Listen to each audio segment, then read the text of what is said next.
I must admit that while I thought England started favourites, New Zealand would run them close.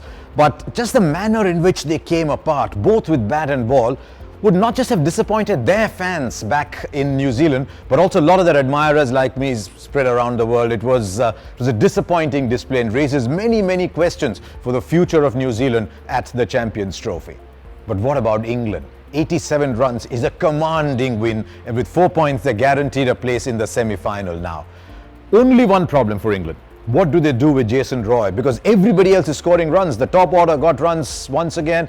Little issue with Owen Morgan, but he's in such good form anyway, it doesn't matter. And all the bowlers turned up. I was a little worried about how they would react in the absence of Chris Woakes, but Wood, Ball, Plunkett, Stokes, big hit-the-deck bowlers. What is England doing at this tournament? They are a good batting wicket side. They score runs and then the fast bowlers come in, they bowl cross-seam and they bang it back of a length. Not the traditional pitch-it-up swing bowling that you expect here in England. And if that is how it's going to be, then England are very well served. It was a slightly dodgy pitch, remember, but I thought England's bowlers were just right for a pitch with uneven bounce and uneven pace. Now what about New Zealand? They have one batsman, Kane Williamson. This innings by Kane Williamson, even if in a losing cause, you just look at it and you say, wow, this man can bat. And it required really angry bounce to get rid of Williamson. But what's happening otherwise? Above him, Martin Guptill. Below him, Ross Taylor, Broom. They're all using up deliveries. So by the time the Neeshams and Andersons come, the game is well beyond reach. And that is a major problem for New Zealand going ahead. They really do need someone to stay with Williamson.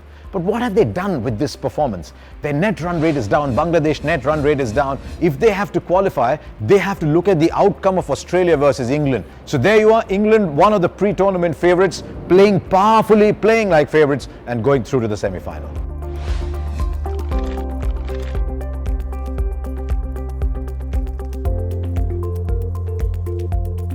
Right, and as always, we answer the question of the day, and this comes from Rajaratnam in Vellore.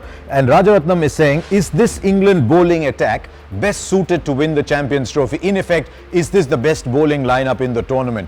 You know, it's interesting you say so, because you think of England and you think Anderson, Broad, Finn, you think swing bowling, you think batsmen playing, missing.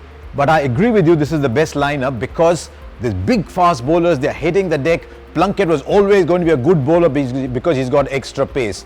Ball was a revelation in the game against New Zealand. Ben Stokes is always there. They also got Adil Rashid back. But what about Mark Wood? In India, we've not seen a lot of Mark Wood. I haven't seen a lot of him. And when we spoke to Michael Vaughan, if you remember on that blog, he said one of his players to watch out for was Mark Wood. And he's bowling beautifully. 9 overs, 1 for 32. He's already emerged as one of the bowlers to watch out for. So yes, Rajaratnam, I do believe that all things considered, England have probably the most incisive attack at this Champions Trophy.